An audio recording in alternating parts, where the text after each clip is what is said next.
Jo, dobrý.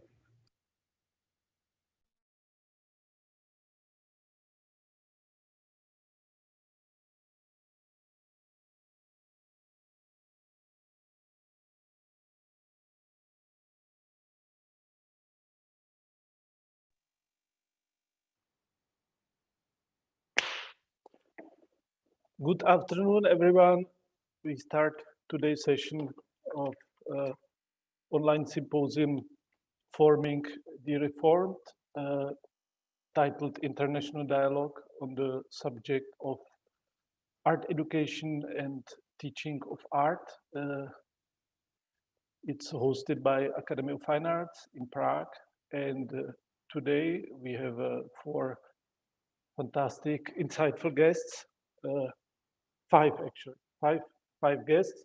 4 of them are artists, and they are from different countries and different cities, and one is art historian and curator.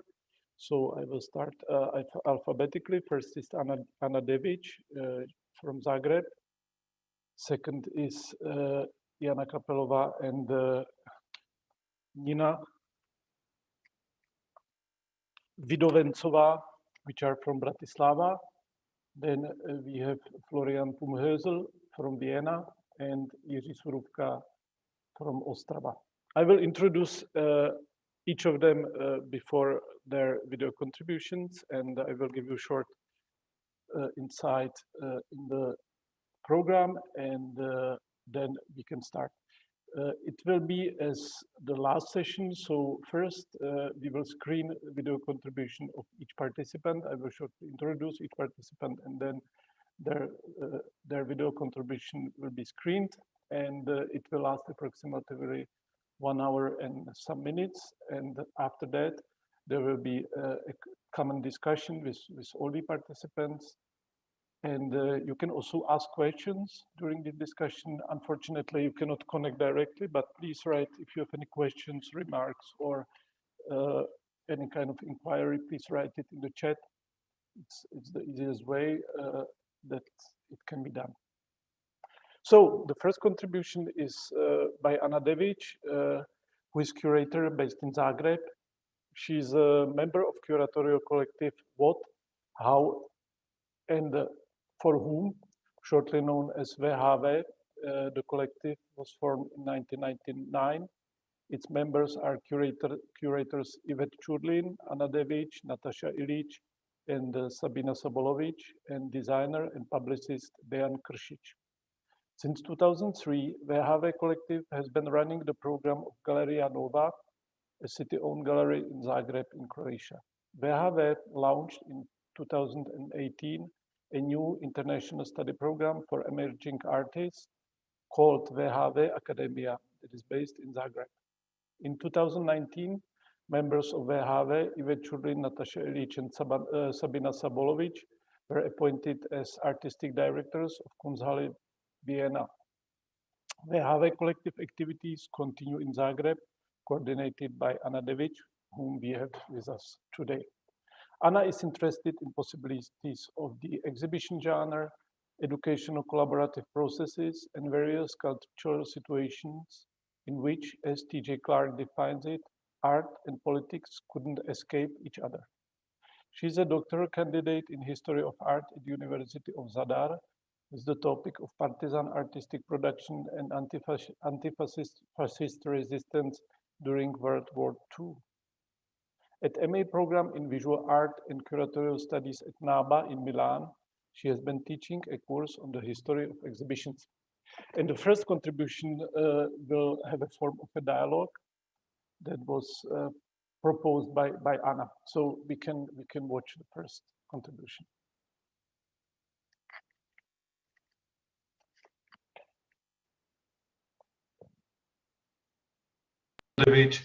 Anna Devic is a member, one of 4 members of VHV collective, originally from Croatia, and we will talk today about the VHV Academia, a school that the collective founded in 2018. I prepared a few questions, and the questions actually rely or kind of use a little bit your title, why, how, and for whom, meaning why you founded a school, how it works, and for whom is it conceived. So the first question would be, why did you start VHV Academia? What was the most immediate reason, or what were the most immediate reasons to start an art school? Thank you, Vit. So nice to be here with you and to have a chance to talk about the importance of education and some experiences of VHV Academia. To start with, I will say that VHV Academia is a new program for emerging artists. We started it in 2018. So far, we had 2 editions. We call them generations of VHV Academia.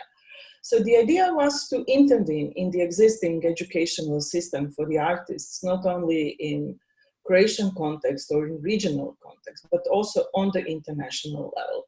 We can say that we were quite inspired by the experiences and formats that Homeworks from Lebanon and Beirut has been testing with Christine Tome for many years. So we are also grateful to our colleagues who before us approached this quite critical question of the future and of the present of education for artists, with artists, and I would say that this perhaps answers your question to whom it is for.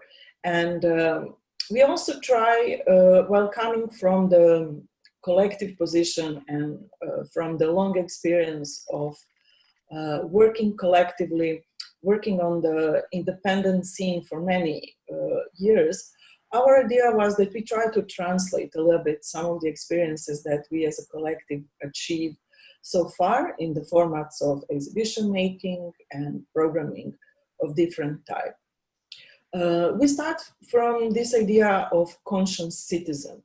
And the idea is to offer a broad educational spectrum to our participants, but also to try to incorporate some values and methodologies that can be also applicable in the wider social and political life, so outside of the field of art. We were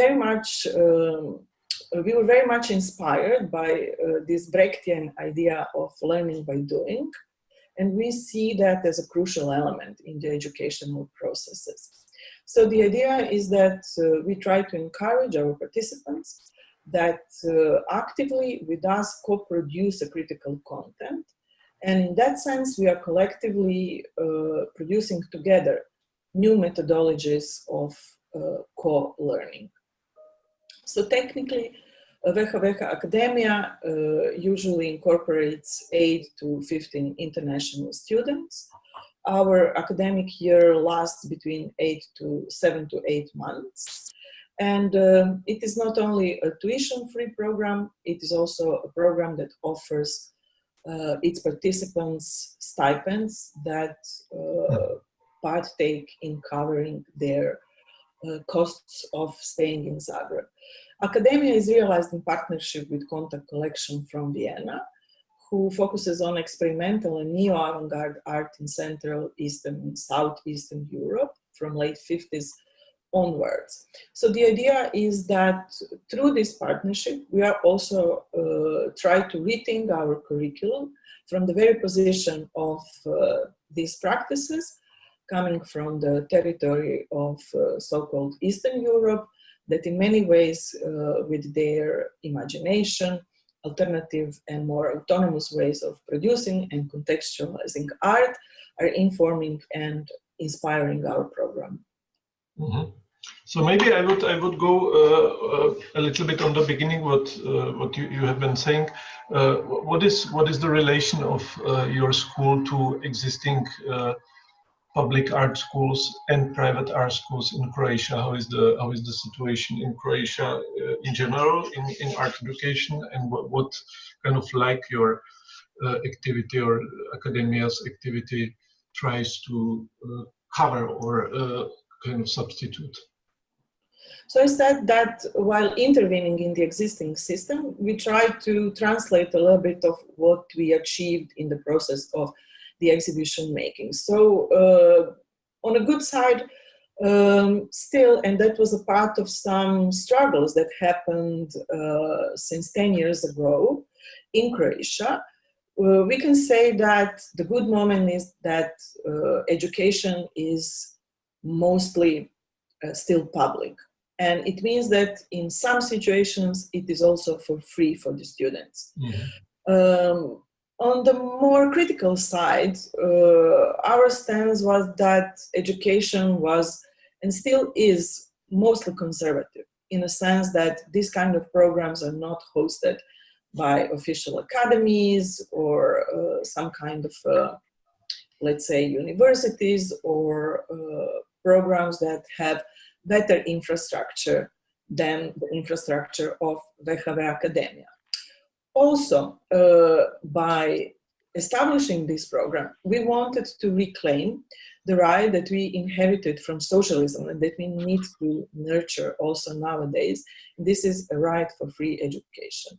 And so although the program is mostly through its structure of 2-week intensives, series of workshops with visiting and also resident professors and guest professors, actually focused on the small group that we host in Zagreb.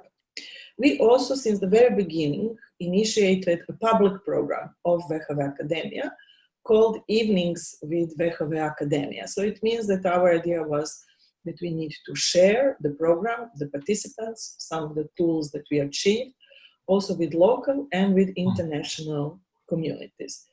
And also lately, we have been witnessing with this crisis of education, crisis of economy, crisis of, I would say, our societies on more global level, a wish and spark also coming from some institutions here in Croatia and I would say in wider region, that they want to establish a collaboration and they also start to transform themselves.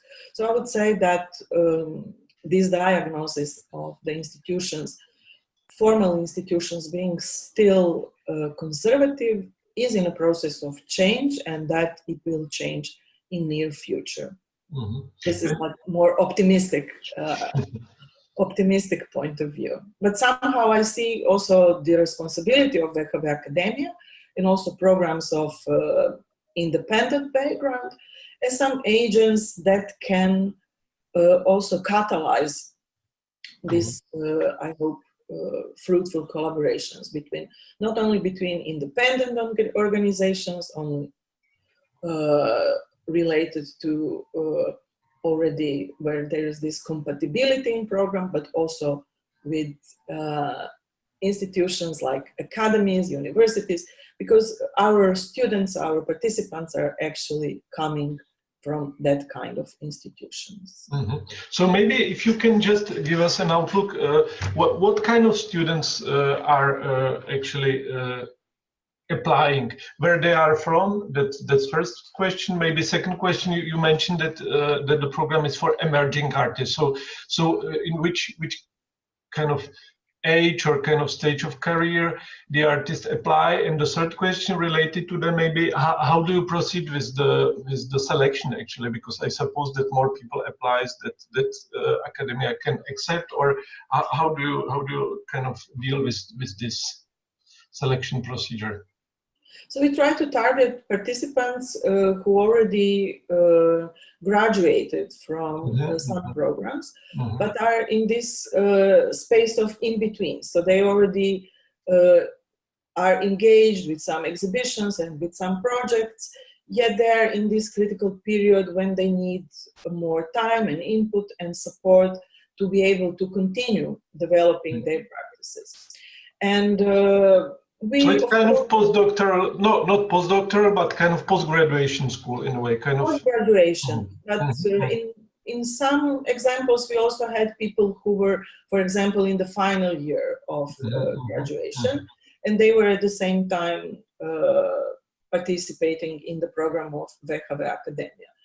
And age-wise, something, let's say, early 20s till mid-30s would be like a range, generational-wise, because also we didn't want to limit ourselves, because people are having different kind of production dynamics, and this, I would say, range proven to be quite, I would say, positive, because one of the criteria that we employ while choosing and talking to students, it's this willingness to experiment, this willingness to try something that was not yet there in their practices. And also to mention that we have an advisory board of VHV Academia, apart from VHV, David Maljkovic, Katrin Romberg, director of the contact collection. This is also Christine Tome from Homeworks, and Emily Pethick, who now is the director of Rights Academy in Amsterdam. So these are our long-term partners, friends, and colleagues with whom we have been discussing this idea for many years. And in many sense, inputs coming from their sides is crucial in a sense how we are tailoring our programs. And quite often they are also participating in the process of interviewing and reviewing the participants. And the participants, they are mainly from ex-Yugoslavia, or also it's related with the language. Do you teach in English or in Croatian, or which language do you use actually? Of course, we teach in English, universal language of the Arab world, so-called international English, though we also host some native speakers. Our first generation, we called it pilot generation, was mostly composed of local participants from Croatia. And we had international participants coming from Eastern Europe, Western Europe, but mostly Europe.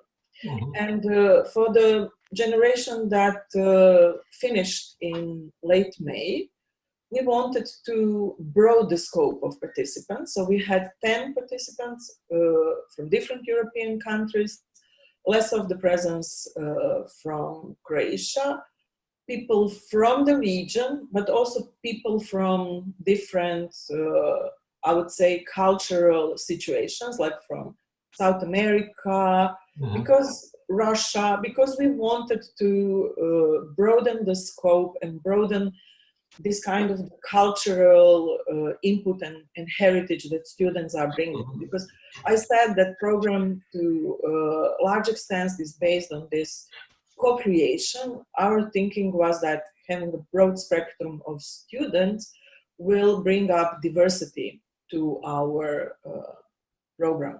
And this has proven, I would say, quite productive. So in the future, we would like to keep up with this international direction, no matter of the challenges that Corona crisis is imposing on us. It is quite important to preserve that.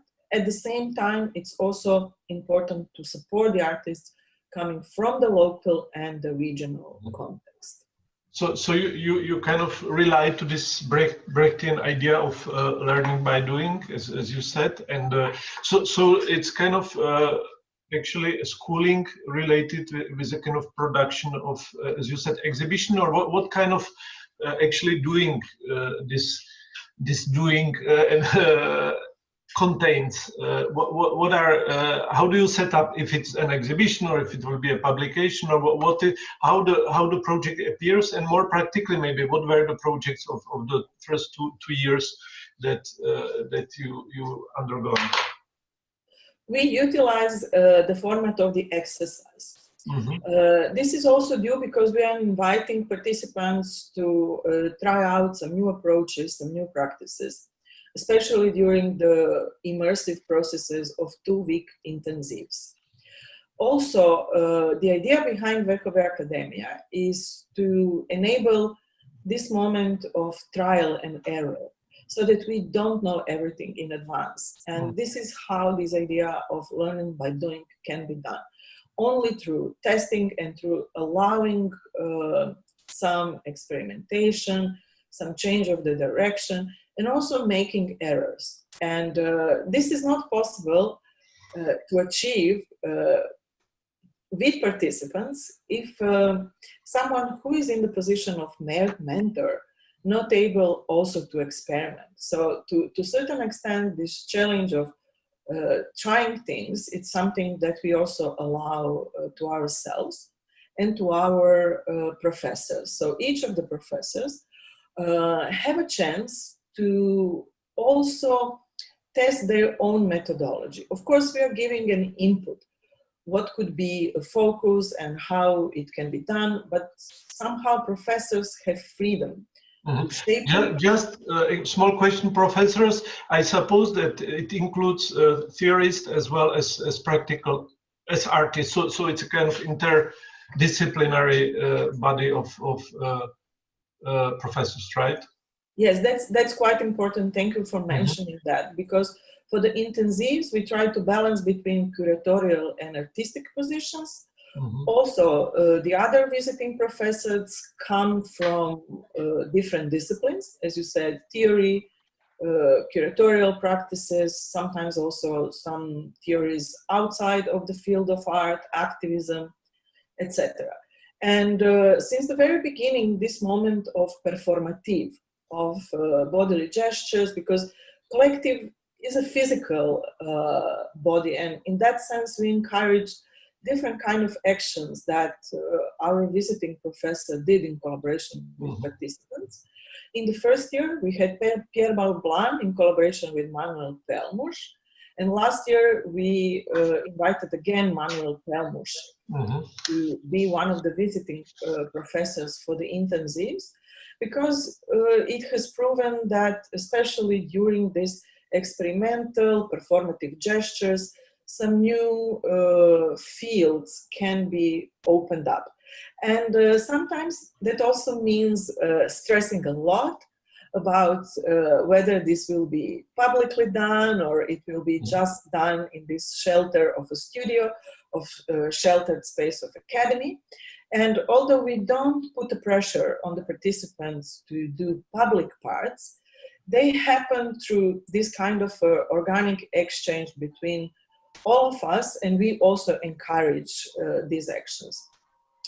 So we had lots of group performances, public actions, exhibitions, and because I said that contact collection is a source of inspiration for us, we very often... That was my next question, actually. Well, how do you conceive, this is quite unique, I think, at your school, that it's related with a kind of existing amazing collection of East European avant-garde. So how this relation functions, or how do you develop this relation to existing actually historical artworks?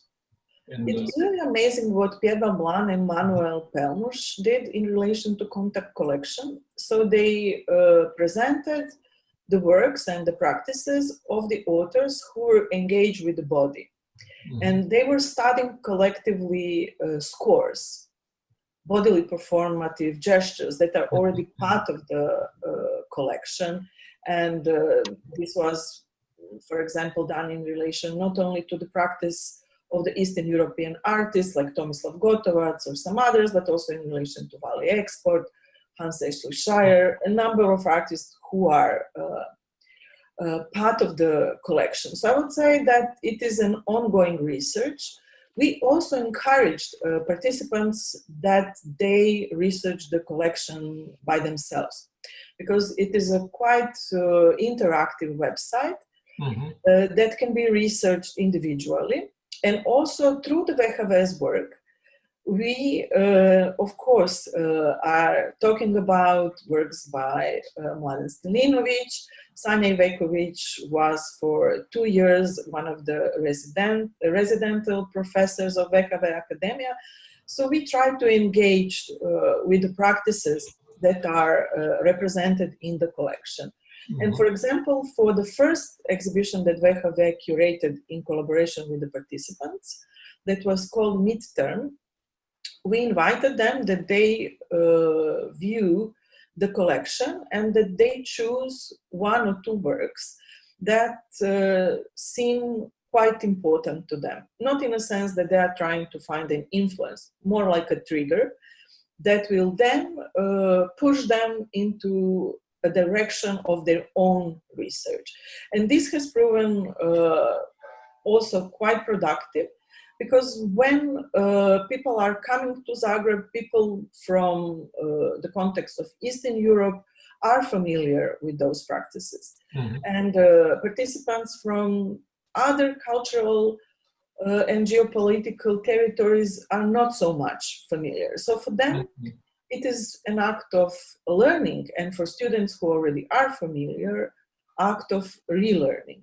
And the last year, David Maljkovic and Kate Sutton were, as a team, part of the residential professorial team, and they both stressed this moment of agility of the practices from Eastern Europe, in a sense that they mostly work with limited production and material resources, using some gestures that were, in a sense, done without the mediation of the galleries and museums. And we are using that as an encouragement for the participants to think through the limitations of the current COVID situation. So that although we were quite pressed by the situation, while using these practices as a kind of beacons, we use the situation of limitation as a space of quite creative production. Okay. So Anna, I think we kind of expanded the time a little bit, but it was really interesting. And thank you very much for your insight in VHV Academia activities, and hope that I could meet you. I could meet you soon. I hope we will meet you soon. And for the end, just the last words from me. Thank you for inviting us, and also something that I would share with many colleagues worldwide who are engaged with education. With the crisis, it is quite clear that the question of care is the most critical one at the moment. So while doing educational situations, we are also caring for each other, not only from the position of the mentor students, but also as a kind of a bigger international community engaged with thinking through this crisis about our future. So thank you for a nice conclusion. Bye-bye. Bye-bye.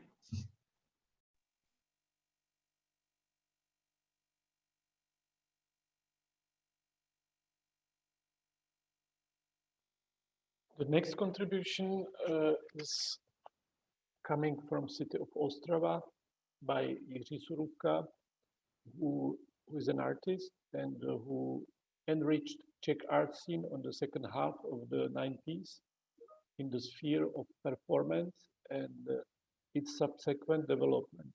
He joined the art scene with a clear set of values, and on this basis began loudly and exaggeratedly naming and unpicking facts that relation with general morality.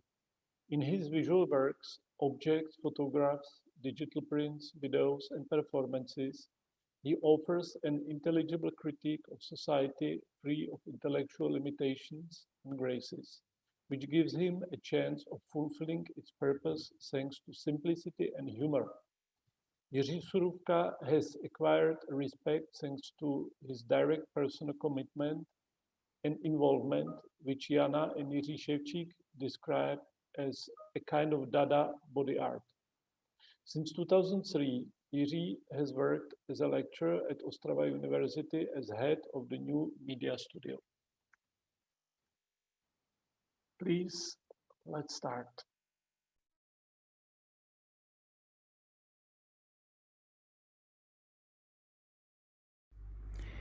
Dobrý den, já jsem Jiří Surůvka, vedu ateliér Video Multimedia Performance na Ostravské univerzitě Fakultě umění.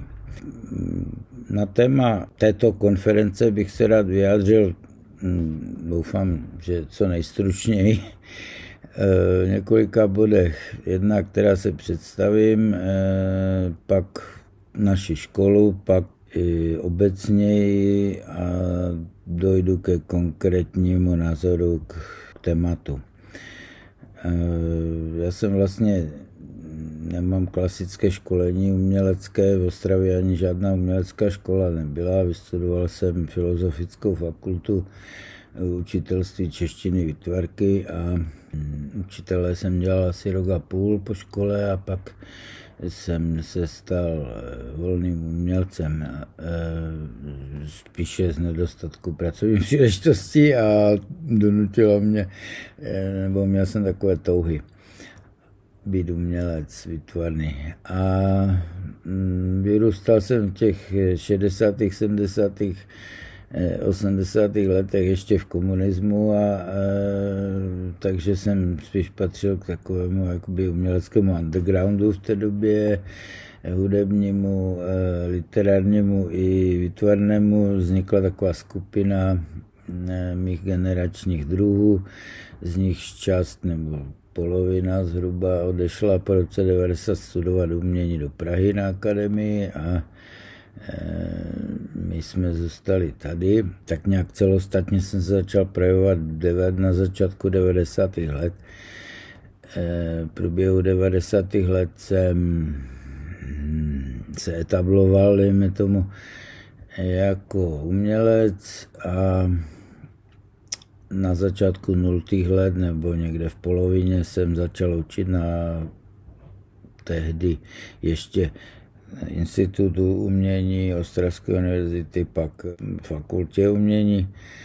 Rozsah mé tvorby je od malby, instalace objektu až novým médiím, performanci, videu zhruba. Co se týče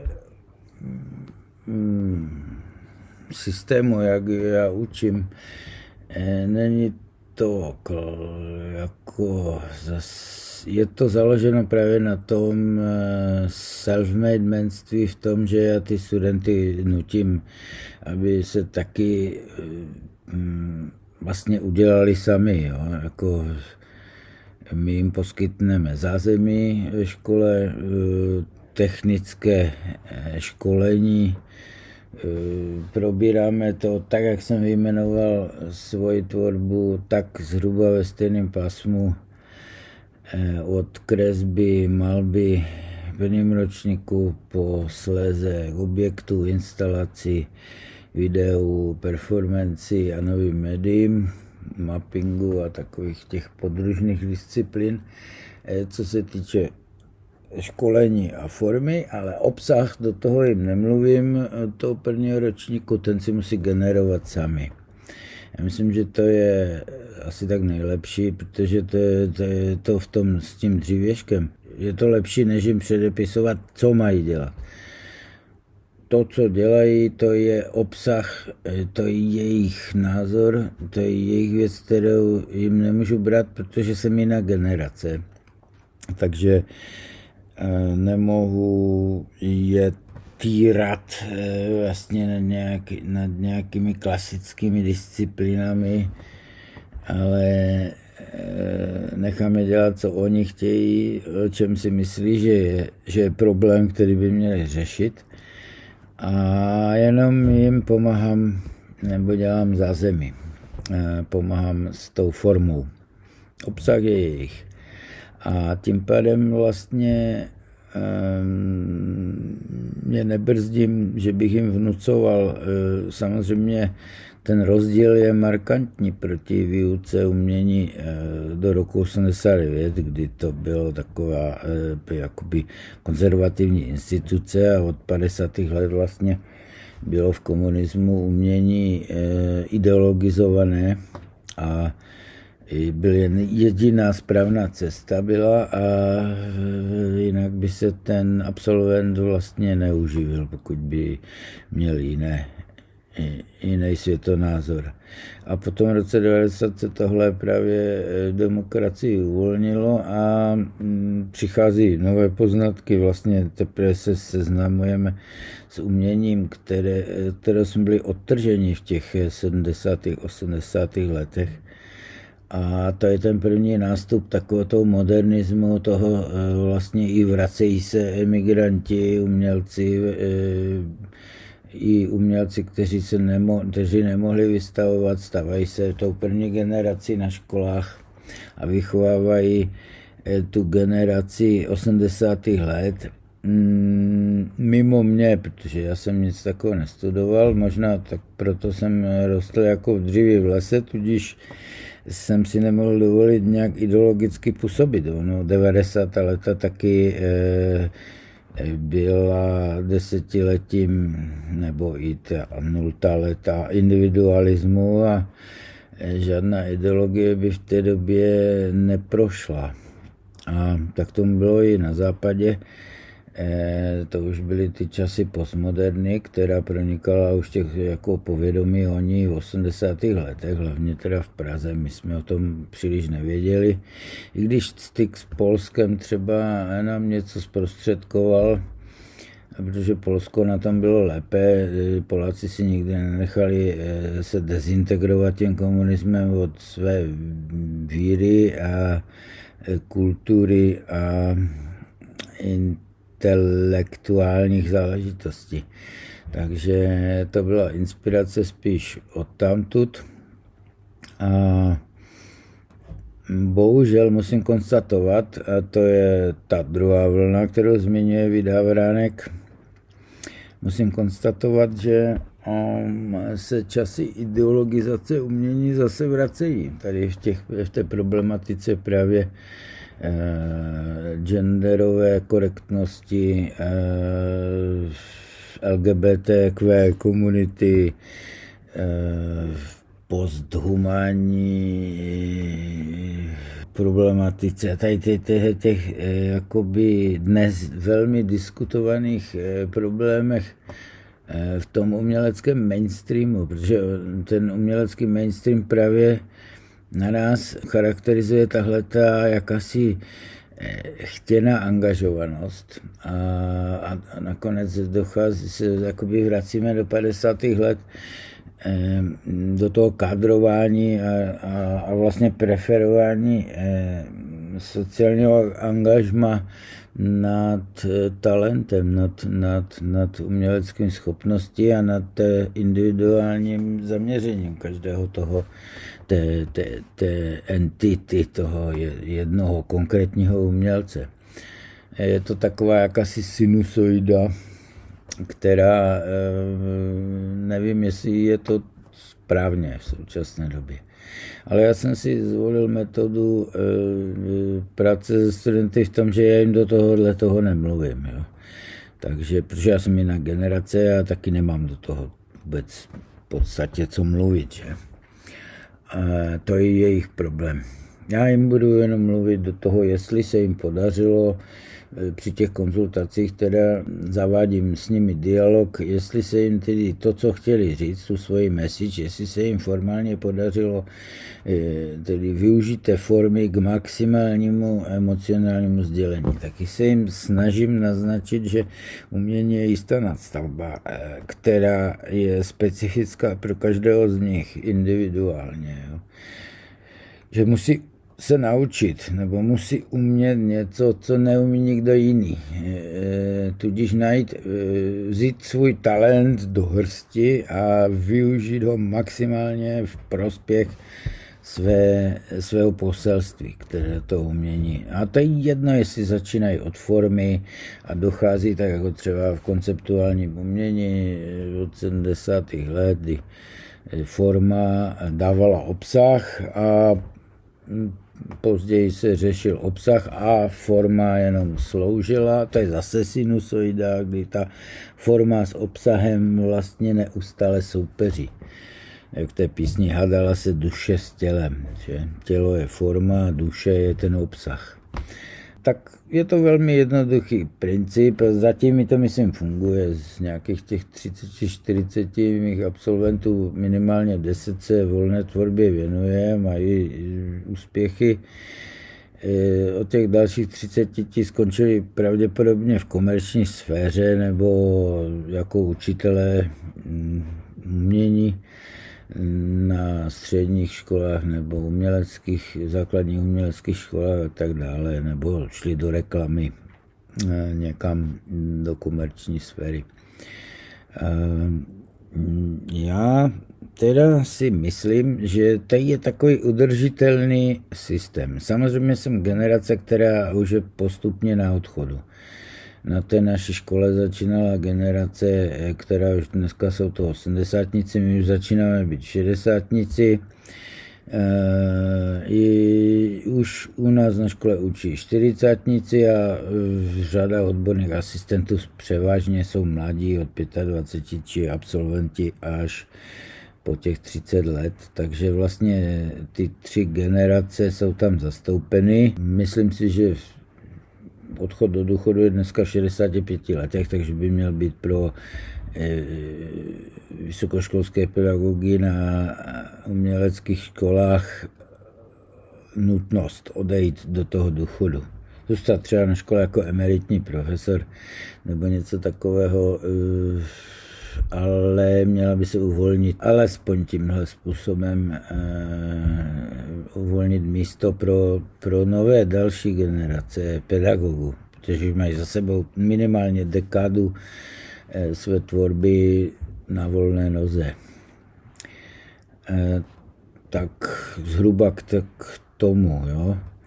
Nevím, co bych dodal, protože je to velmi elementární a já pracuji se studenty dost individuálně. Čili jaký každý je, tomu já se snažím se ho pochopit a poradit mu co nejúčinněji, aby taky on sám potom co nejrychleji, aby se vyvaroval třeba mých omylů, které mi stály 5 let života, aby už na konci té školy byl schopný do té volné, že teď už ta konkurence je mnohem větší, protože těch škol přibylo a těch absolventů už je řadově 10krát víc než v 90. letech,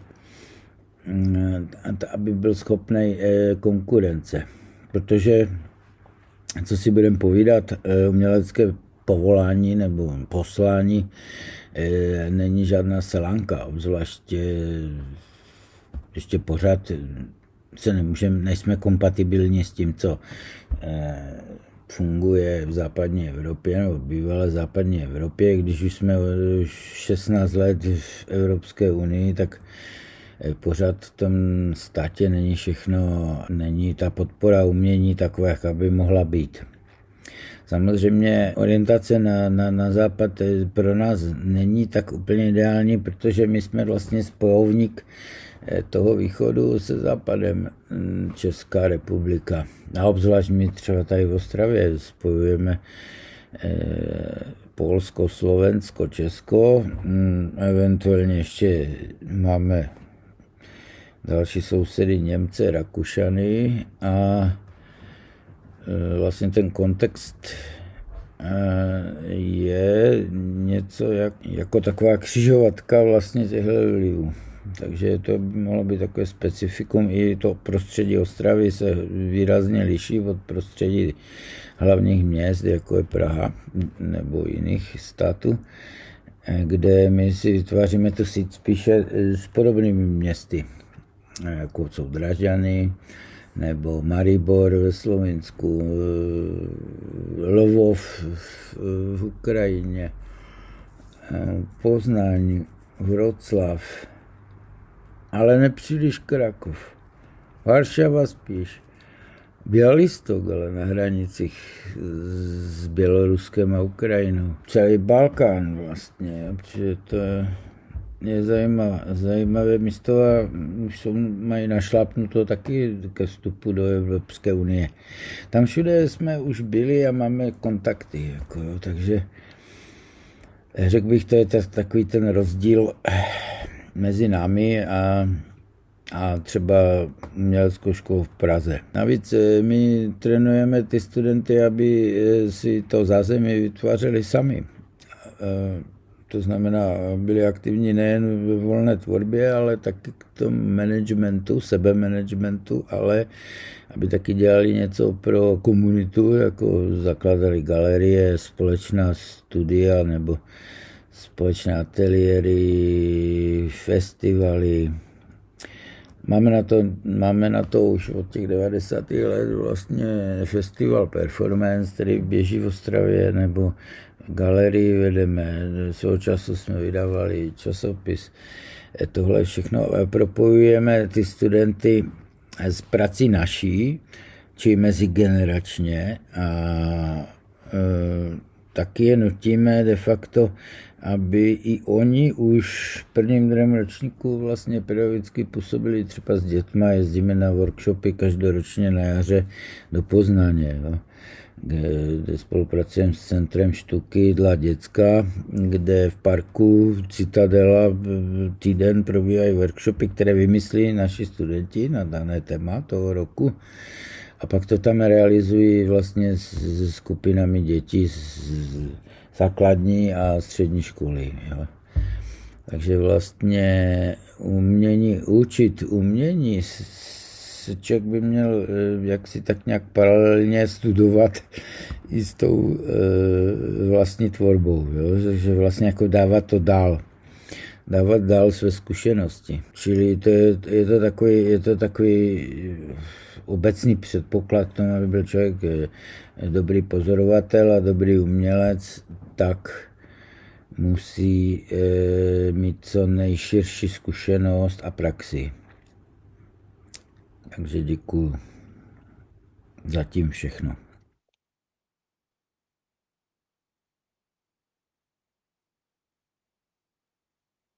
Thanks to Jiří Surůvka and also to Jan Vidlička, our collaborator from AWU, who tried to experiment with the subtitles and form this kind of cloud subtitles. I hope that it was readable enough.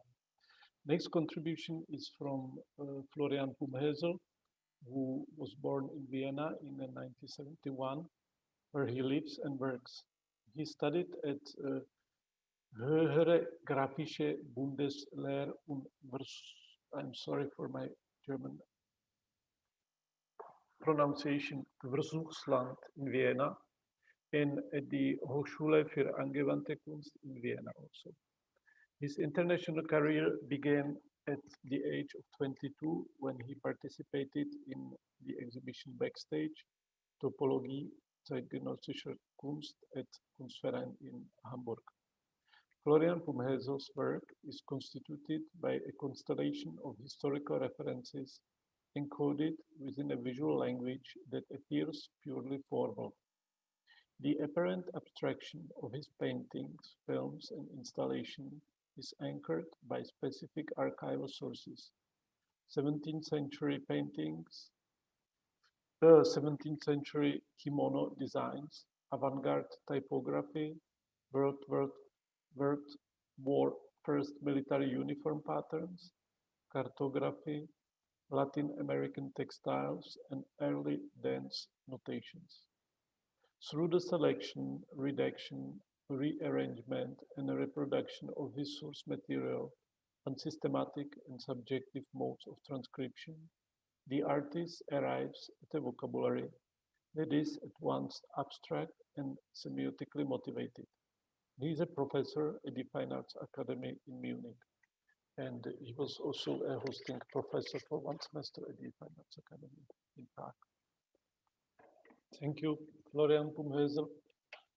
The last contribution is from two, as they call themselves, guides, not masters, but guides of the studio of Intermedia at the Academy of Fine Arts in Bratislava, Jana Kapelova and Nina Vidovencova. Jana Kapelova, she says about herself, is a local artist. She studied at several universities and academies in Slovakia and in the Czech Republic. As an assistant, she collaborated with Anna Daučíková at the Academy of Fine Arts in Prague from 2011 till 2015. Since 2019, she guides a studio of Intermedia at the Fine Arts Academy together with Nina Vidovencová at the Fine Arts Academy and Design in Bratislava.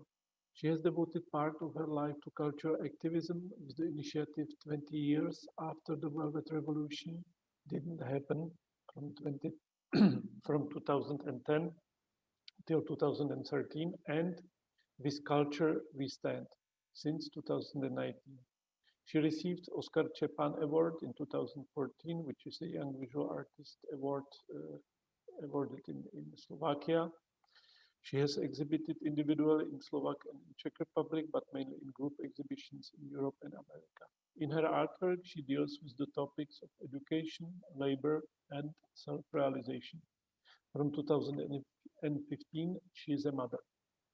Her colleague, Nina Vidovencová, is a theoretician and curator. She studied history of art at University in Bratislava and the Department of History of Art at Oxford University in 2016 in England. From 2016 to 2019, she studied a master's degree in theory of interactive media at the University in Brno in Czech Republic.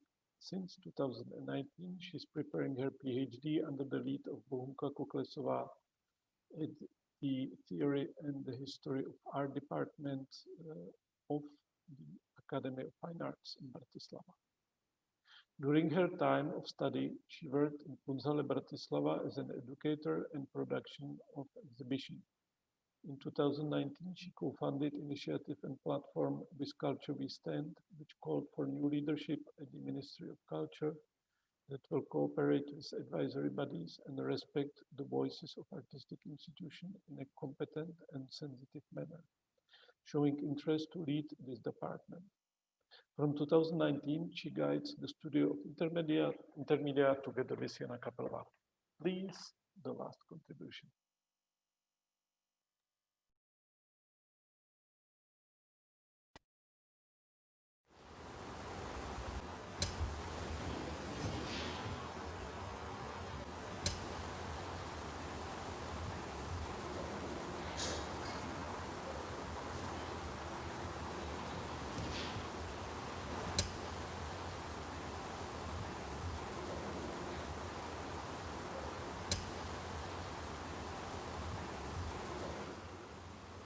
Hi, I'm Jana. And I am Nina, and we would like to introduce to you the Academy of Fine Arts and Design in Bratislava, which was established in 1949.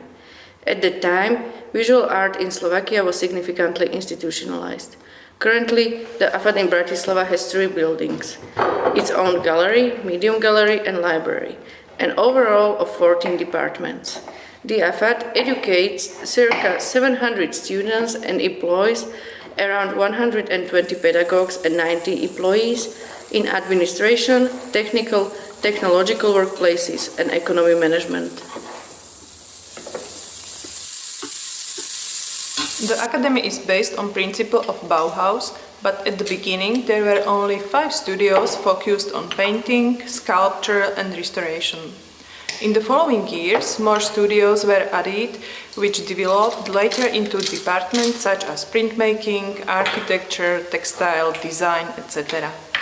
The Department of Theory and History of Art was established relatively late in 1957, which was mainly dependent on Czech art historians and aestheticians.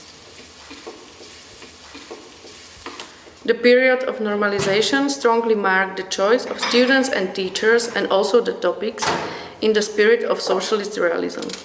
The year 1989 was groundbreaking in the meaning of reforms in the history of AFAD as a state academy. Since 1989, it was possible to make more extensive reform of the academy through setting up selection procedures for filling jobs and opening school to the international cooperation. As the political system and atmosphere in Slovakia changed, also the management of academy replaced a large part of the pedagogues and technical staff. In the preparatory course, all the students spend the first year of the study circulating at 3 different departments, plus in their home department. Around 2015, the principle of circulation was cancelled because of the internal and external reasons. This reform was caused by the potential students who needed to cultivate academic, artistic and craft qualities of the various artistic media in the first year of the study. One of the possible reasons could be that the art high schools were mainly focused on digital crafts, or that most of the students were and are from non-artistic high schools. Built on the initiative from the needs of the students and pedagogues, were at the beginning of the 90s established 2 studios, Jewel and Fashion, and 3 departments, photography, graphic design and intermedia. The school also responded to the needs of the art scene in the form of opening History of Art program in doctoral degree, a new master degree named History and Practice of the Contemporary Art. The last reform was the creation of the platform of digital art in 2020, which was an idea of the current management at the Academy. In the next 2 years, AFAD will face a significant change in the accreditation, funding and autonomy. The Ministry of Education is preparing extensive reform of higher education, and AFAD is facing the possibility of a merger with another university. Department of Intermedia. An independent discipline of Intermedia was absent as a program. The Academy was transformed in the sedimentary manner while preserving and supporting some of the older layers. Other externalities also caused the need to create a new department, the need to develop theoretical support for students in specific new media, and also teach them different technological sides and skills of new media. Furthermore, there was an impulse to create this program for potentiality to freely work with artistic self-expression, with different points of view on the creation of artwork, thinking about art and the creative process.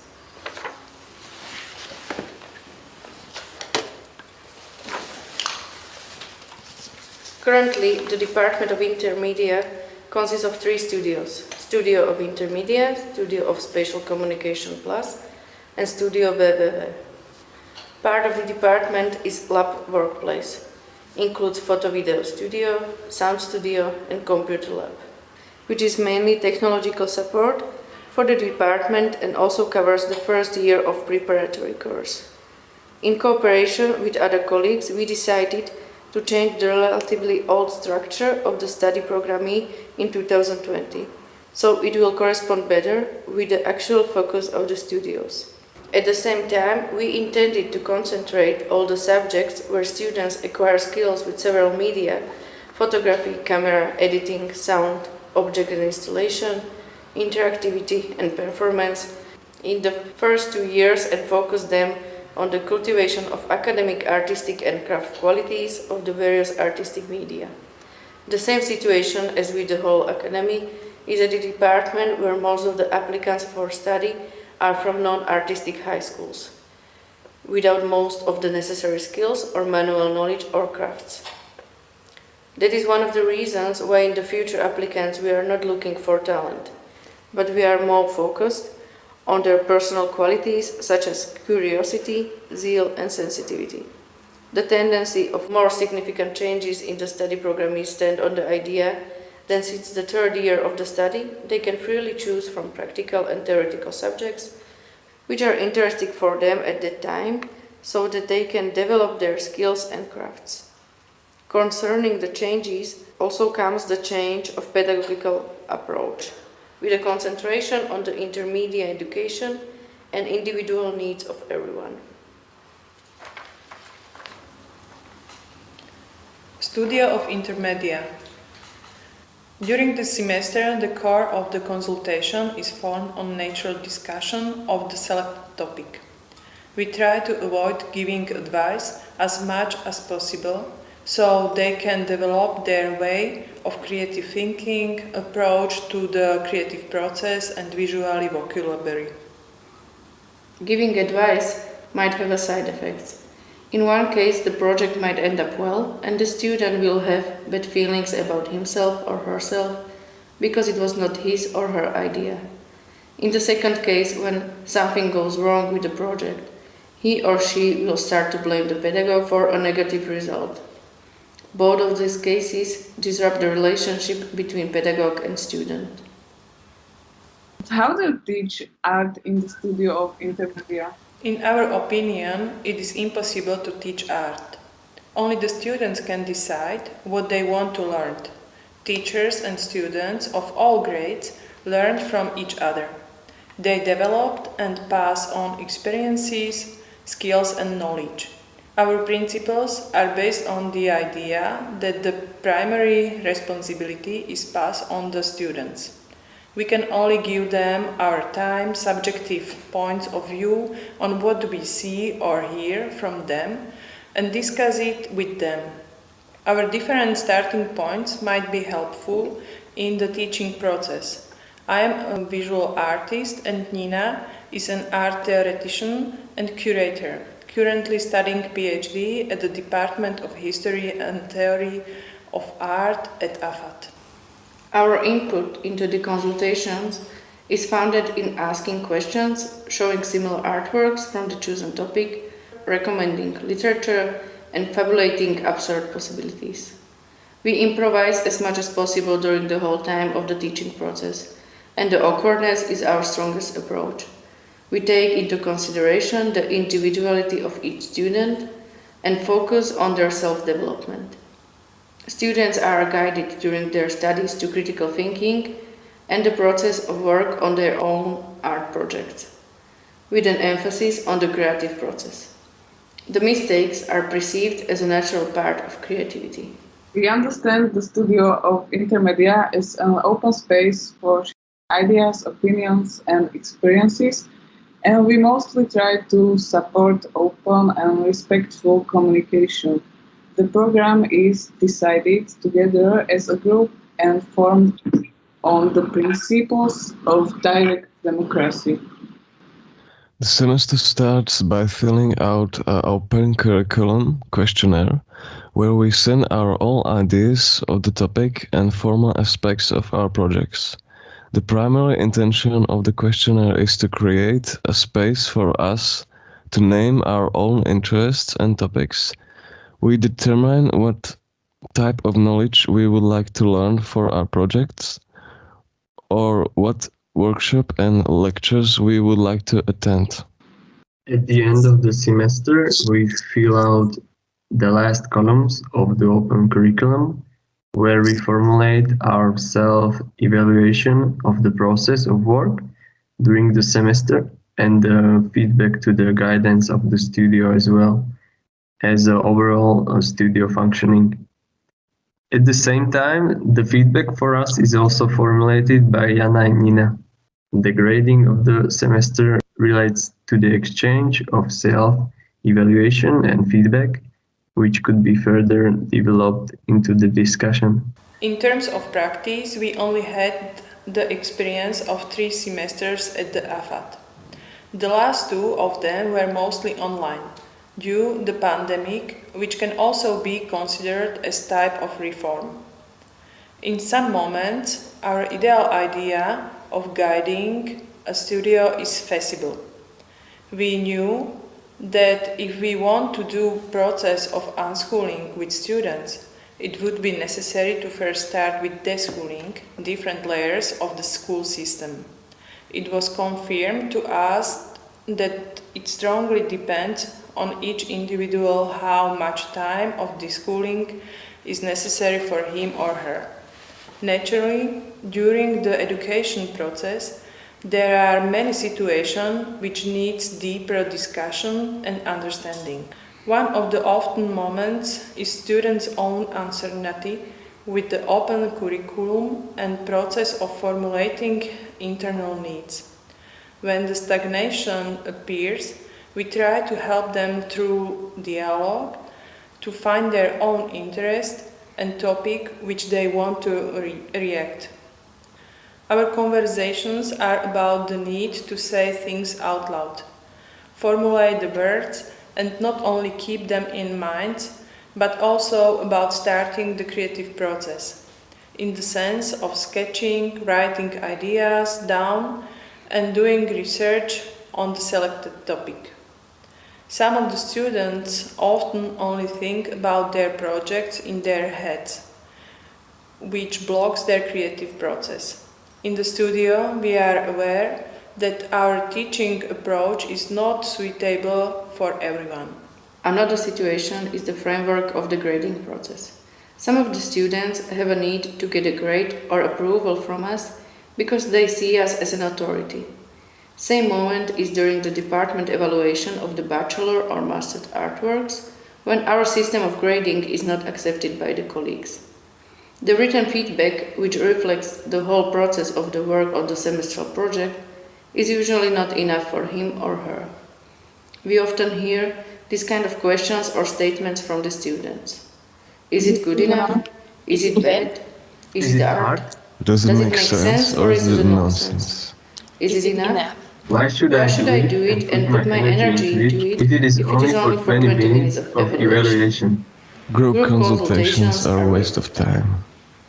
We are apprehensive that this is one of the severe parts of the deschooling process. To learn how to accept and work with the critics. Our first reaction to them is question why. Then, based on their individual response, we continue the discussion with the use of open and respectful communication. About their uncertainties, we use the term open and respectful communication in the meaning of honesty, when all of us in the studio, pedagogues and students, openly and equally share with everyone their own emotions, opinions, and feelings in all kinds of situations.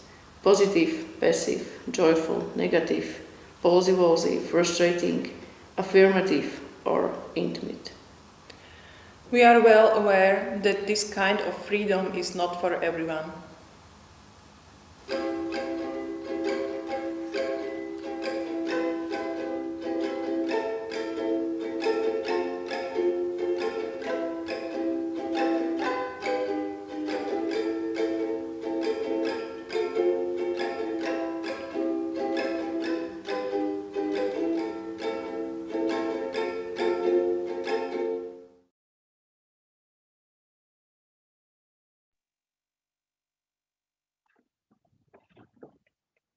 Thanks for the last contribution goes to Jana Kapelova and Nina Vidovencova. And now we have a time for discussion, reflection, remarks. I would start with a very simple question that is related with the format of video or sound contribution that you sent. And it would be a question if you want to add something to it, because usually when one has an oral presentation live, you leave the one leaves the floor and always is an idea, I forgot to say something, or I would rather say differently. So would you have a comment to your own contribution, some kind of comment to your contribution or not? I have only a little small contribution. I want to send video of what we do with the students, but I think it's better if is anybody interesting about, so he can look Facebook. This is our atelier Facebook name, and you will see all there, yes? And it's the simple way how to see it, and I don't need to send something, yeah? Is it clear? Atelier, is it, this is like Leonardo da Vinci system. It's, you need a mirror to read it. But it's Atelier Video Multimedia Performance, Facebook, and you will find all our activities there. Thanks. That's all. That's all. Thank you. Yeah. Someone else want to add something? Yes, no? Okay. So next question would be somehow related with the composition of today group of contributors, because I have to say that we actually gathered together contributors by random. There is no system that we would say, oh, we select someone from Bratislava together with Anna Devic from Zagreb, etc. So it was a coincidental composition, but from this coincidental composition, I think some very strong kind of alignments, I would say, and some contradictions came to me. First one would be the question of impossibility to teach art, actually. So that was properly formulated by few of you, and paraphrased differently maybe, but the idea is clear. It's impossible to teach art in this, if we follow this content, what an art school can do. That's first question. And how do you see a relation of an art school to the university? Because I think the definition of the university given by university itself is that it's a space of teaching based on hierarchy and on transfer of knowledge. There is somebody who knows, and there are students that don't know, actually. And the whole system works on this simple logics that those who know give the knowledge to those who don't know. And this creates the hierarchies. And if we say that the art school is completely the opposite of the university, is it true? Would you agree with that definition that the academies are, on a certain extent, in a direct opposition with the universities? Who will start? Because I am teaching on university, and so it's not academy of art, but it's a hybrid. It's a hybrid system. We have ateliers, but officially not. So we are teaching only atelier, but really we don't, because they get what's the name of body, jak se tomu řekne anglicky, ty kredity. This is a creditial system that you collect credits for each discipline you are studying there, and then you collect enough of credits, then you go another year to study. And it's different than in art academy where you are in one atelier and you work there, and then end of year are clausura works, and that's all. Yeah. But that is not such big difference. In Poland, for example, they changed in Poznań, they changed art academy onto art university, because it's better to get this the grants from European Union and such programs to get more money for the school, then art academy is able to get the money. But it's different there, I think. That's all in this moment. Would someone have some thoughts about that? Yeah, maybe that's what we said with deschooling in our video, that that maybe the question is not about how to teach art at the university or department, but we have like big issue with the background of the schooling system from the primary school or high schools, and we need to apply this schooling to every student each semester, because there are these problems which we mentioned, like they see us as an authority, they want like approval from us, they want to get the grading. So it's not only the system if the school has to be like an uni or university, but also how the students are learned before the academy or university. Yeah, and we are always saying that, all of us, we are studying together because we are also teaching something from them and they teach us, you know, it's like a group studio, I don't know, and it doesn't matter if we are professors or students, like everyone is participant on the study, as Anna Devic says. Thank you everyone. It was so inspirational to listen to your presentations. And I'm really amazed how randomly we were brought together, because there are indeed some red threads running through our preoccupations.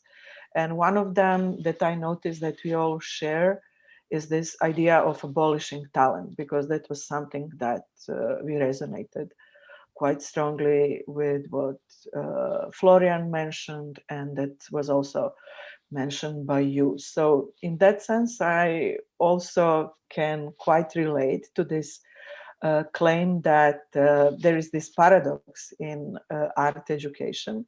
But I think in a sense that one cannot teach art in a sense that it is a kind of a knowledge that you can quantify and simply deliver to another person. But I think this also goes for knowledge production process as such, because there are many also historical and contemporary examples that through critical pedagogy actually claim this space as mutual. So it doesn't mean that there are no hierarchies involved either on the axis mentor-student, but also within the group, there are always hidden hierarchies. So it's not just very, I would say, idealistic that this kind of preoccupation necessarily generate this process quite seamless. So it always involves, I think, lots of negotiations, discussions, conflicts as well as a part of this process, as we all know well, because we are immersed in these processes. So for me, the moment that was a kind of a turning point, and this is perhaps something that Florian mentioned when he said that he realized that he doesn't own anything to the students, and that in a mutual relation, students are not owning anything to him. For me, this moment happened when I realized that there is this element of field.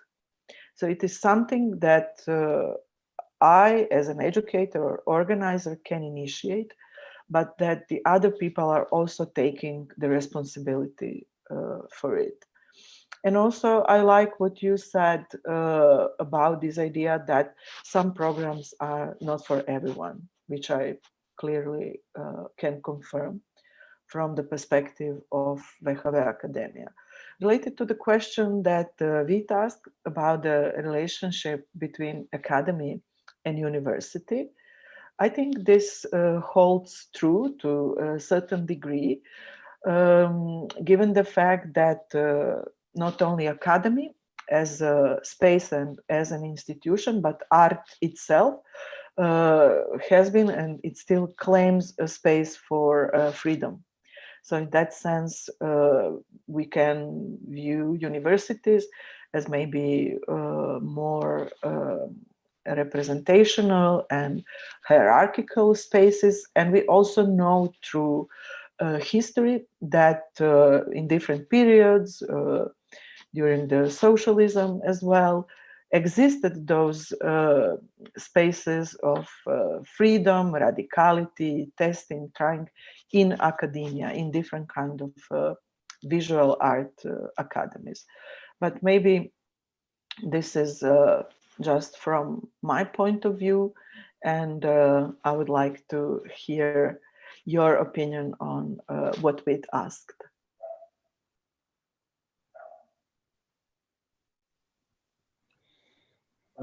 May I? I'm very sorry. I'm not visually here, but after so many video conferences, I gave up looking in the mirror when talking to my laptop. So no, but I think your question is in our school at the moment. It's much discussed as the Bavarian state is going through or has announced a huge reform that includes all universities. And that is also including art, music, like visual arts, music, and you know, also like physics and technology and all of that. And one point, or one very important point, was, you know, when schools should be made more efficient, more profitable, more, you know, like liberalized in many ways in these reforms, there comes the point that, you know, the kind of freedom that you know, it has to be specified in a way. Yeah, so many of these things, they wouldn't even apply to an art school. But nevertheless, I think it's important that, you know, maybe, and it turns out that all schools are extremely diverse. Yeah, physics are as diverse as, or are different than, you know, all the applied sciences and all of this. So I think I wouldn't know how to say this in English, but like we would say, das Kind nicht mit dem Bade ausschütten. So to kind of like not give up the vote that art schools have by saying that we are different, or that our freedom as we generate it or as we have to protect it is different to what all the other universities have, only because, you know, the way we accumulate knowledge, the way we process knowledge, the way we you know, have to deal with things that are totally asymmetrical.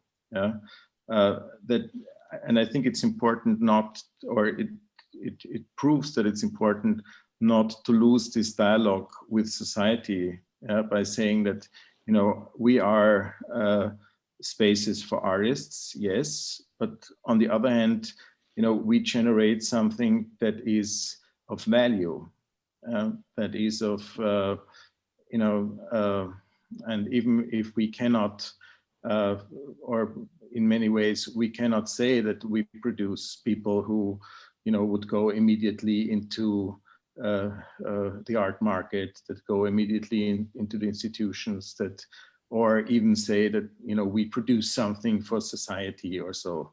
But I think it's important to, or in such a debate, it's important to be aware, like we are creating something that is of value in many ways. And even if the relationship, you know, how it is played in society or so is time delayed by centuries sometimes. All that is created as art, as this kind of space that is so important for civil society, that is so important for, you know, urban well-being, for all kinds of, you know, rotations in political processes, etc. And I think that it's extremely important to maybe say, okay, like what we generate is completely different to what and the way we, you know, the way we proceed is completely different to a technical school, but it is exactly of the same value. I understand. Can I add or connect with what Anna David said, relating with the abolition of talent? That is something that has been discussed today. I would be curious, what is your opinion? Because at least at our school, there is a lot of discussion about inclusivity, all kind of inclusivity, but the school itself paradoxically rejects 90% of the applicants. So it's very exclusive school in a sense of acceptance of the students on the basis of so-called talent, of course, because there are exams based on talent and only approximately every 8 or every 10 student is accepted. So what would be your opinion on that? What is your situation at your school? First question. And second question is, not all students shall be accepted to the academies, like famous boys political gesture in Düsseldorf. We shall not be accept all those who are interested to study at the art schools.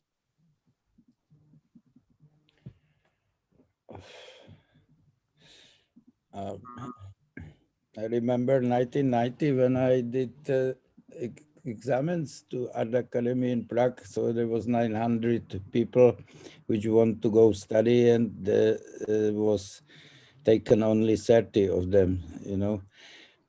And now times are changing because the society says that art education is nothing for the future for young people, and they can't survive with art. The parents don't want to let the kids to go study art, better the law or medicine and so on. And now we have like maybe 3, I don't know, 10, 15 people, and I can take 4 of them. So it's 1/3, or sometimes less, sometimes 1/2 of people which want to study we can take. So it's not such big interest to study it now. And I think it's also changing a little bit. I think, but it takes time, I think. No, but it's not such like on beginning of 90s or so. Sculpture. But would you say shall it be really open, or shall it be selected procedure to study to select the students? I think it could be open, because if you see when you start study and then you see it's not the real school for you, you can go away. No? And I don't think the art school is, or art university is something elitary to study now. I think everybody can study art if want. And I think that's the best. And I will see what will be with. I think everybody can study everything now. If you are intelligent, and for art, you don't need to be so intelligent. So it's more wider to study art than to study natural disciplines, chemistry or physics or mathematics. From one side, of course, but there you have to have a talent also. Then you will have a success after finishing the school. But you can be also enough clever, maybe, and then you are conceptual artist, and the talent is not so necessary, but only the brain. But maybe the others say that I am stupid what I am telling here now, but it's my private opinion only. Maybe I'm not sure if we are not in this Joseph Beuys idea, because when we have last year we had 14 potential students and we take 12 of them. You know, so we are a little bit in this model, but there is also a question, why we have only 14 potential students? Maybe because we have a lot of art schools in Slovakia and also in Czech Republic, because we are sharing them. But another question is for me, like, how is it possible to teach so many students? You know, we talk about before, but it's, I don't know, 12 students in 1 year. It's hard. It is probably based on some talks which we had with the students, that they asked us how many people were on the admission and how many we accepted.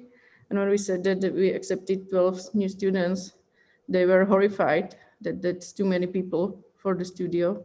We have 3 studios, so usually 4 of them are in each studio, but it's not that every semester. And also we wanted to note, as Florian said, that the talent is like a bourgeois term. On the admissions, we are not looking for the talent. We are more interested like in the students as themselves. If they are really interested in the study of art, or what are their interests, like movies, music, films, theater. if they like to read something. So like the admissions are also based on the like talent exams, but more interesting for us is to talk with them. The personal interview is like the most important part for us. Yeah, but maybe it's because of the studio of Intermedia, you know, or conceptual art, which they are doing here. Like maybe it's different in painting studios or sculpture department. I don't know. But in our department of Intermedia, we are focusing more to this. Maybe just to add a legal kind of annex or that actually this numerus clausus, this limited number of students, at least in Czech Republic, is given by the state. So the state really prescribes how many art students can be accepted every year at school. And obviously these numbers are really low. And under this condition, they increase the contribution to the art schools. They give them more money if they keep the number still low and the same. And they are not allowed to increase the number. So there is an official, and it concerns not only, for example, Art Academy in Prague, but all art schools in Czech Republic, like these stone universities, are given numbers to keep actually the population of the artists low. This is really interesting fact that it's happening this way. That the state doesn't want to, the Ministry of Education doesn't want to have more than a certain number of artists. Maybe they consider artists dangerous, so they want to limit their numbers. Of course, they are dangerous animals. They are predators of the system. And it's interesting to hear that, because it's completely different here in Slovakia. The school is mainly dependent on how many students are at the academy or how many students are accepted. So if we accept more students, the management of the university is happier because they get more money. The same here. You are right. I took 10 students, but comes finally only 5 of them. So I was also like, I want to take as much as possible, but and finally they decided to go to the other school probably. So I get 5 finally. Yeah, but okay, talent is the same as a creativity. Maybe I was so not so as I was too strict, but creativity, yeah. That's only what we see in the exams on the beginning. If they are. Can I ask Florian, what is the situation in Munich with the acceptance of the students? Do you accept all the students, or do you have kind of strict selection? And would you like to open it up eventually? Well, in my case, I mean, it's very pragmatic, I would say. We have certain numbers of how small a class can be, yeah? And then we have certainly more applications than space, and that is more like I'm trying, or my part in this is that I have to see both sides. Like I have to also see, how the class can be like, and that is a very individual thing, like who like to just keep the class intact as a working place also, and as a place of communication. And I mean, I personally, I come more or less from a class where I think 200 students were, it was a kind of post-boys situation in the early 90s, where after Oswald Oberhuber, Ernst Karamelle had taken the class, and like everybody could apply or so. And it was a great situation at the time, I must say. Like nobody was working there physically, but kind of like it was an interesting situation. But that's not how we can do it in Munich, simply. It's so I don't know. I don't have a general answer to this. I see, or to say something about talent and about the outcome. It's impossible to say. Like somebody might not do anything, and then all of a sudden it goes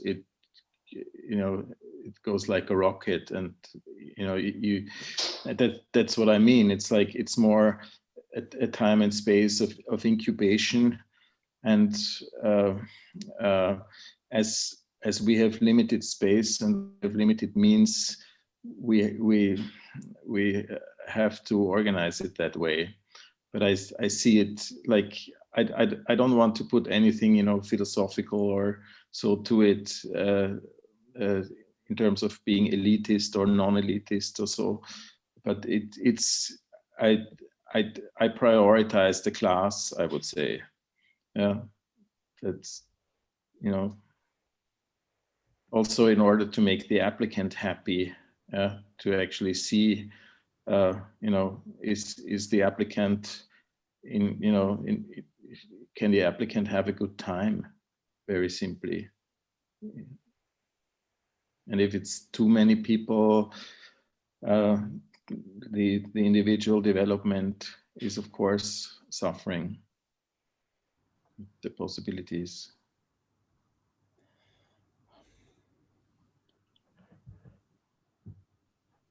Maybe the last question that appeared in, I think it was Jiří Svorůvka, contribution or talk, that is related to the question of activism or engagement. That is, at the moment, is something that is also highly discussed here at the Fine Arts Academy, that actually what is almost officially, institutionally demanded from the student is a kind of activistic attitude.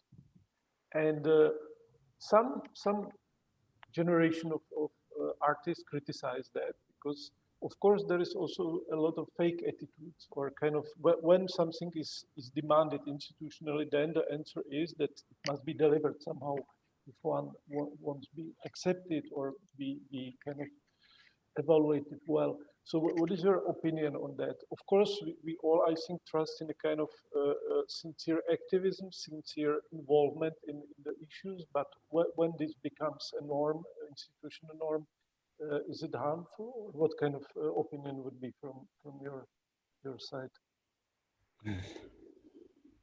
I didn't notice from my perspective, but I come from the independent and relatively small program that this moment of activism is almost an obligatory in the art schools and visual art academies. So this information comes as a nice surprise to me, but I think that we live in the global world that is rapidly changing. And perhaps apart from the fact that in some situations activism can be maybe considered as something that is very popular. I think this might be also due to this global crisis that it's happening all over the world. And we saw students very often being part of these dynamics, not only now, but also in future. And the reason, if they are really actively protesting against certain social dynamics, it can be with the fact that before this development with the pandemic, of course, we had many crises. They didn't just appear with the advance of the coronavirus. But somehow, from a perspective of the now, it is visible that the younger generation will not actually inherit the same world and the same art world that, for example, our generations were coming from. So it could be that they project their voices, frustrations, and energy also related to that fact. So for exactly what kind of world are we educating and co-educating the younger generation? And perhaps that can be the answer why.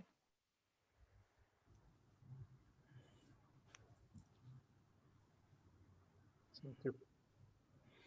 And why the young generation didn't saw it in 90s or after 2000, year 2000. That times nobody take engagement in the art schools in Czech Republic,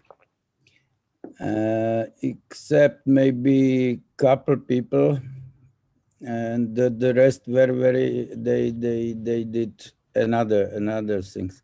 And now it's changed. That I don't think that it's happened in last 20 years. I think it was visible in 80s, 90s, but the artists did conceptual art and they disappeared from engagement. For them, that is the generation of modernistic artists which were disappearing into the form, I think, not to the content, not to the social engagement or some nature problems, global heating or woman rights or such things which are now popular. Young students, they are, a lot of them are vegetarians because they don't want to kill any animal for their food.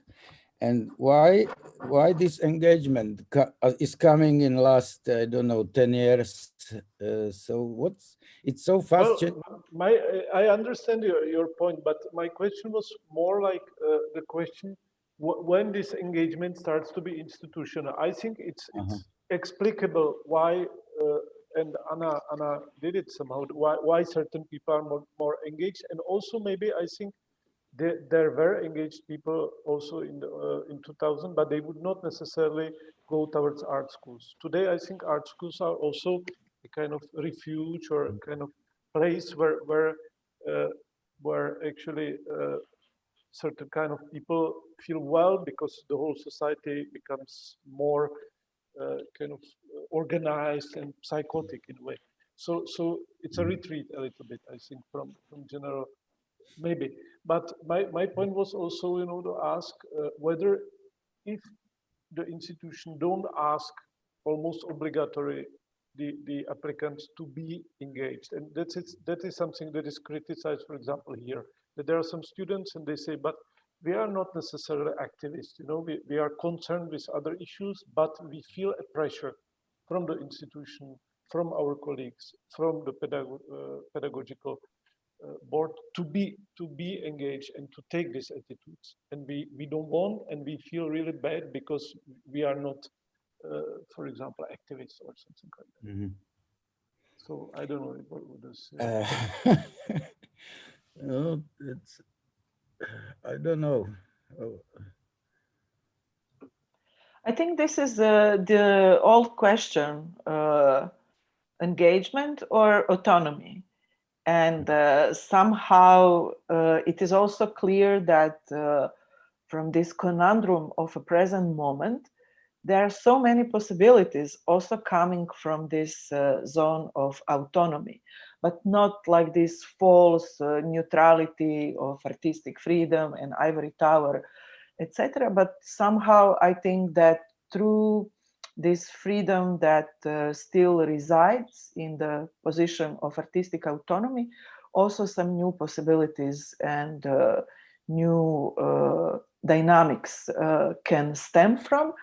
But we really need to start thinking outside of this either or really I don't see why all students necessarily need to be kind of pushed into direction of the engagement.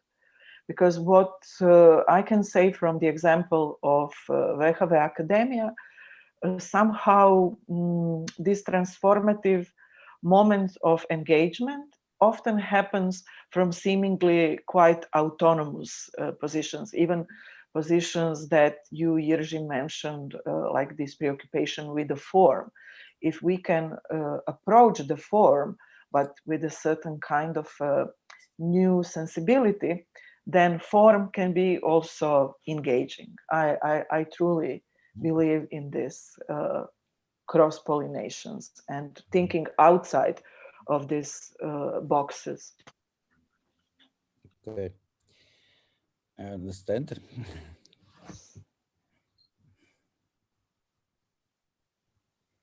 I totally agree with Anna.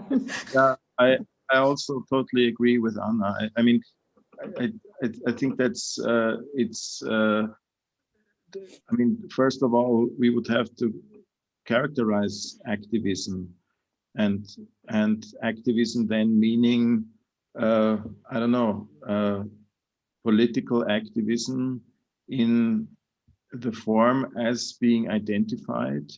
And I mean, on the other hand, what you're describing, Vit, I think it's a beautiful situation that, you know, that's what I mean, that the understanding of the school as a public, as per se a public space. There might be people whose activism is, you know, classical political activism, and there might be people whose activism is refusal of authorship, refusal of speech, formalism, you know, and I think I agree very much with Anna that, you know, this kind of like dialectic relationship between formal and political, I think at this point is somewhat under complex. It doesn't include enough. Yeah. Also, you know, looking at, you know, formalism in a way, I mean, formalism is a totally political figure in 20th century, like art historically, from Shklovsky to, you know, to date, more or less. I think it cannot just be this kind of dialectics between autonomy and, you know, political active, or a cliche of political activism, basically.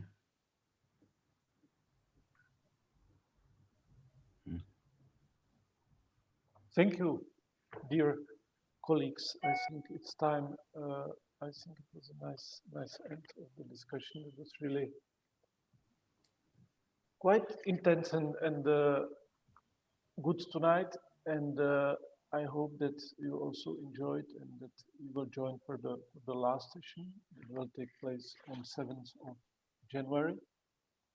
And I would like also to thank to our collaborators from AWU here that made this symposium possible, with Viktor Takáč and Pavel Gašparín and Jan Vidlička and Lucie Drdová, who coordinated. So thank you very much, and I hope to see you soon, all of you. Yeah, And Florian included. Florian, Bye. all the best. Bye bye. Yeah. Ciao. Thank you. Bye. Bye. Bye. Bye.